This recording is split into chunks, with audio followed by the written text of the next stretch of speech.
There are a number of architectures you will see in different companies, and which architecture to select depends on the size of the company, how you want to use the data warehouse, and also the data mining applications that we can use with the data warehouse. There are three primary architectures you will see. The first one is the independent data mart. The second one is the dependent data mart and operational data store. And the third one is logical data mart and the real-time data warehouse. But all of these three architectures are based on the three-layer architecture of the data warehouse. So we'll talk about these three different architectures, and then we'll talk about the three-layer architecture for the data warehouse. This picture shows you the independent data mart data warehousing architecture. As you can see, this is the source of the data for the data warehouse. It can be servers, it can be personal computers, can be other internal databases, or it can be from external databases. Data is extracted from these sources and put into an area called the data staging area. In the data staging area, we are going to clean the data. We are going to clean up the inconsistencies in these databases. We are going to clean up the synonyms. We want to make sure that the data is all consistent with each other before they are loaded into the data warehouse. Once the data has been cleaned and transformed into the right format, then we are going to load these data into multiple data marts. So as you can see here in this structure, we do not have an enterprise data warehouse that has all the data in it. What we have is a number of different data marts, right? And these data marts, as we discussed earlier, are smaller data warehouses, limited in scope.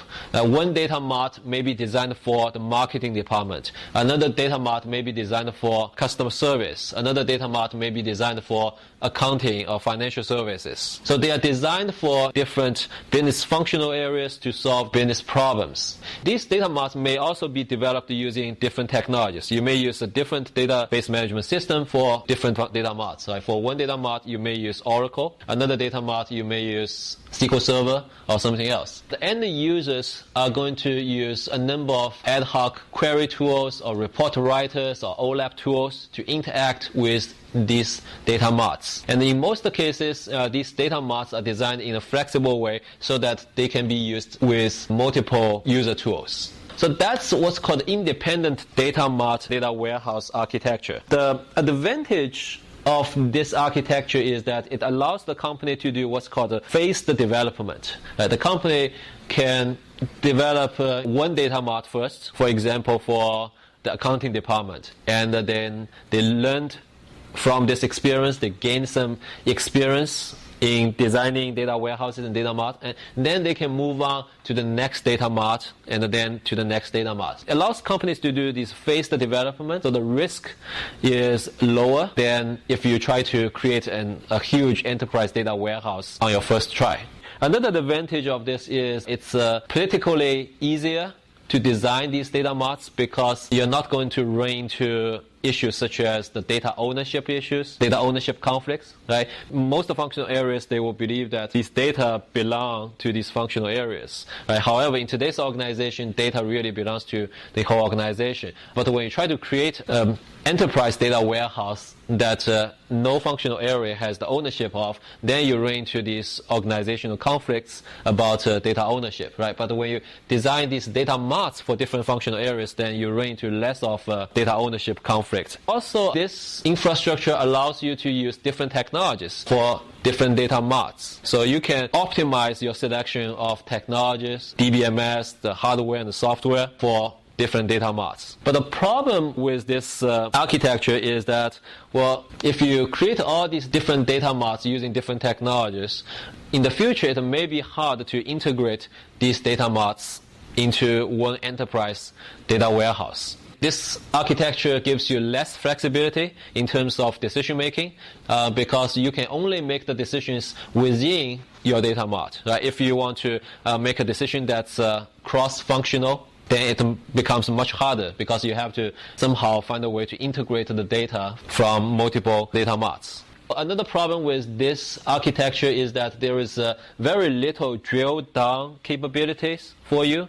If you find some information that's important from your data mart and you want to drill down the data and get more information about it, sometimes you will run into a stone wall because you just don't have the data available for you to do that, or you don't have the flexibility here for you to do that. So those are some of the limitations of this independent data mart warehousing architecture. We also have this dependent data mart with operational data store architecture. Well, in this case, we get the raw data from internal and external sources. We extract them and put them in the data staging area. In the data staging area, we also have what's called operational data store. The operational data store has the most up-to-date information the company uses to process its daily transactions.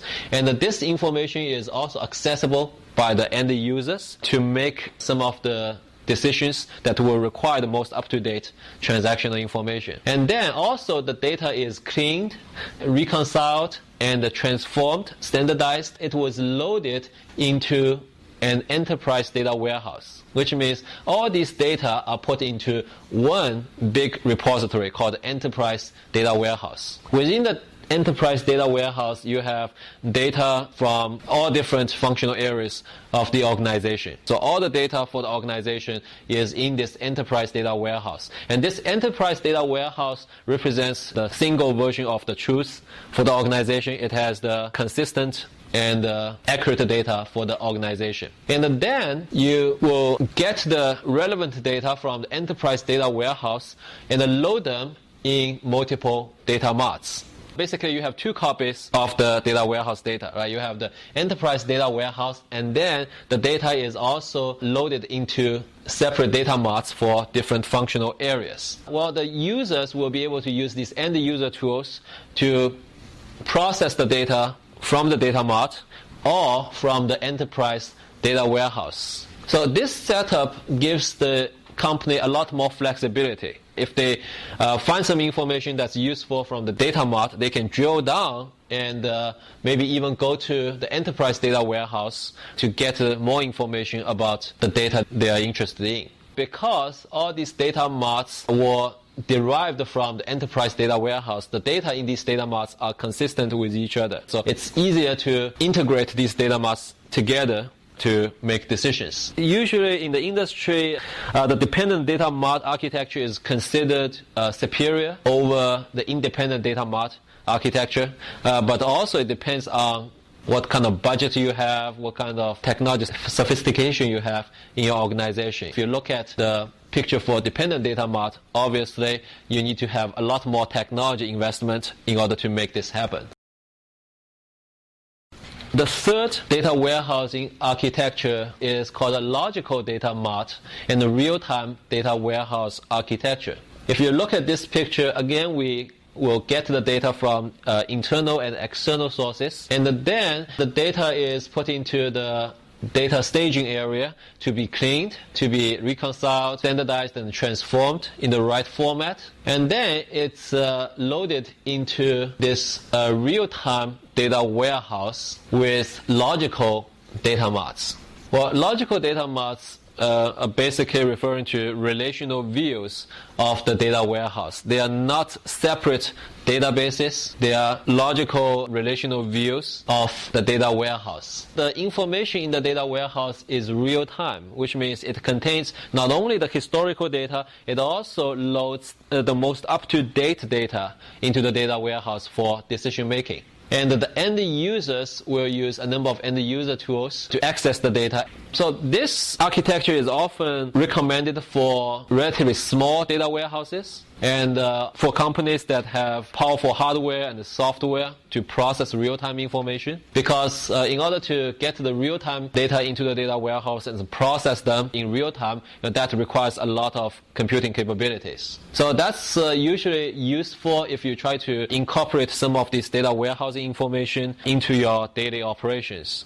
A good example of this would be airline ticket pricing. The price is determined by the occupancy level and also determined by how many days before the plane leaves.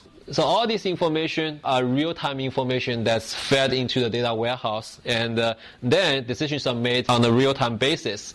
Another example of that would be the real-time marketing and the suggestions. Based on where the customer is, you may be able to send different marketing messages or tailor the marketing campaign for individual customers. Another application would be credit card fraud detection. So for certain businesses and certain applications, you do need the real-time data warehouse in order to get to the business value. So those are the three different architectures we see in companies. This slide shows you the differences between a data warehouse and data mart. Some of the important differences, the data warehouses are usually much larger than data marts. Right? Data marts are usually limited in scope. And in data warehouse, you usually have multiple subjects, data about different subjects. But for data marts, it usually only has one central subject. And data warehouse is very flexible. You can come up with all kinds of decision support from the data warehouse. But for the data mart, it's more restrictive because it's only designed to support a certain type of decision making. Now let's talk about the three-layer data architecture that's common in all of these three architectures that we just talked about. The three-layer data architecture refers to these three layers. One is the operational data layer. The second one is the reconciled data layer. And then the top one is the derived data layer. The operational data comes from the operational systems. Come from all kinds of transactional systems. That's the operational data layer. These are the sources of the data warehouse. A reconciled data layer is the enterprise data warehouse, EDW, enterprise data warehouse. And that's the data that has been cleaned, reconciled, and transformed in the right format. So the reconciled data is the data you see in the enterprise data warehouse, and it should reflect the enterprise data model. And then the derived data are the data that has been selected from the reconciled data, the data that has been formatted to the right format for making certain decision, the data that has been optimized for certain types of ad hoc queries, right? And these are the data that's put in the data mart. So the derived data are usually the data that's optimized and designed to serve a particular decision support purpose and used in the data mart. So that's the three-layer data architecture: the operational data, reconciled data, and the derived data. And the end users often interact directly with the derived data instead of the reconciled data or the operational data when they need to make decisions using the data. As we mentioned earlier, the data in the data warehouse is very different from the data we find in transactional or operational systems. Let's talk about these differences. The first concept is the status data versus event data. Okay. Well, this picture shows you the log entry of a database management system. In the log entry, we have the before image of the record, and then we have the after image of the record. We also have the update on the record. So this picture shows that the record has been updated, like certain fields have been modified, and then this is the after image of the data. In this picture, it has two types of data. One is called the status data, which are the before image, and the after image. And the other type of data is the event data, which is the update. In a database or a data warehouse, usually what we have is the status data. Right? We'll have the before image and after image. Well, in the operational database, often what we have is just the after image, because we only keep the most up-to-date information in the operational database. But in the data warehouse, we'll have both the before image and the after image. We'll have periodical status data. When is the update or the event data used for? Well, update or event data are often used for backup and recovery purposes. For example, if your database is destroyed, then you need to retrieve the log entry of your database management system and apply the before image of the database, and then reapply all this event data, right, so that you can reach the after image before the database is destroyed. So in data warehouses, we usually only have the status data, right? But sometimes you will also see some event data in data warehouses. However, they are usually aggregated event data. What it means is, well, for example, let's say this represents withdrawal from your checking account. You have $750, right? And then you withdrew $50, and now you have $700. In the data warehouse, we also want to know on average how much money the customers withdraw each day. Then we are interested in the event data. However, the event data we are interested in is the aggregate event data. We are interested in the, on average, how much money is withdrawn every day. So in data warehouse, we do have event data, but they are aggregated event data.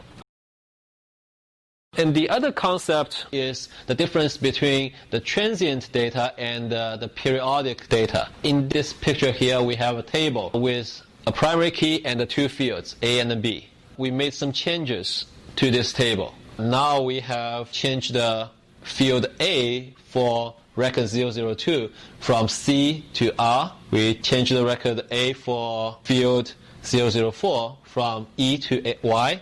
And we also added a new record, 005. And then we made a few more changes. We deleted the record 004, right? So record 4 is no longer there. This picture shows you the transient data. It shows you that the database table only has the most up-to-date data. It doesn't show what happened to the previous version of the data. So that's called the transient data. Periodic data looks like this. It shows you that in this table, we made some changes to record 002 and the record 004. And the change is update, right? The U stands for update. And also it shows that we added a new record 005, which is create. C stands for create. In this table, it shows that we made some update for 003, and then we also deleted record 004. This is an example of the periodic data. And in data warehouse, we are going to have periodic data instead of the transient data. We are going to keep a record of the data and its historical records. Well, if you look at this picture, you can understand why the size or the volume of a data warehouse can grow very quickly, because it will record every transaction that happens to the database table. The derived data, which is the data that users interact with directly, has a number of objectives and characteristics. The derived data are the data we retrieve from the reconciled data. The objectives for the derived data are it needs to be easy to use for decision support applications, right? Because the derived data is what the user interacts with directly. And it needs to provide fast response, good performance when it comes to ad hoc queries. And it's often customized for particular target audiences. For example, this data mart is designed for accounting people or for marketing people and so on. And needs to be able to support ad hoc query, and also need to be able to support data mining capabilities. You can run all kinds of statistics analysis on it to make it usable. For the derived data, we will have some detailed data, mostly periodic data, the before images and after images, and the transactional data and so on. And we also have aggregate data sometimes for summary. We may have subtotal by the month, subtotal by the year, and so on. These data are distributed to different departmental servers. In order to present these derived data in a way that's going to be easy to use and offers high performance, we often use a data model called the star schema to organize the derived data in the data marts. What is star schema? Well, this picture shows you what the star schema looks like. You have two types of tables in the star schema. By the way, star schema is based on relational database concept. So these are basically relational tables. But in this special version of relational database architecture, you only have two types of tables. One type of table is called a fact table, and this has all the facts that you are interested in. For example, sales information. That's a fact that businesses are often interested in. And then you have dimension tables. The dimension tables are usually referring to the typical business dimensions, such as products, customer, periods. These are how data are commonly aggregated for reporting. For example, we may want to aggregate the sales information by the store. We may want to aggregate the sales information by product or by the time period. So those are the two different types of tables you will see in the star schema. And for each dimension table, you have a key for the dimension. The key is used as the foreign key in the fact table. So there is a one-to-many relationship between the dimension table and the fact table. In the fact table, you have many foreign keys, right? And the combination of these foreign keys becomes the primary key for the fact table. Let's take a look at an example of the star schema. But this picture shows you an example of the star schema. For the fact table, we have the sales information. And for the dimension tables, we have the product, period, and store dimensions. And in the store dimension, we have a store code. The store code describes the store name and city, telephone number, and the manager for each store. By looking at the fact table, you can quickly find out how many units were sold in a particular store during a particular time period for a particular product. So this setup allows us to answer some of the questions that we need to answer as business people very easily. For example, which city has the highest sales of a particular product? And what is the average monthly sales for each store manager? And in which store are we losing money on which product? So those questions can be answered very quickly by looking at the fact table and the corresponding dimensions. So can these questions be answered if we use the traditional relational database? Well, of course it can. But the reason why we use this star schema is that by doing this, we don't have to do a lot of joins for the table, which will slow down the database operations tremendously.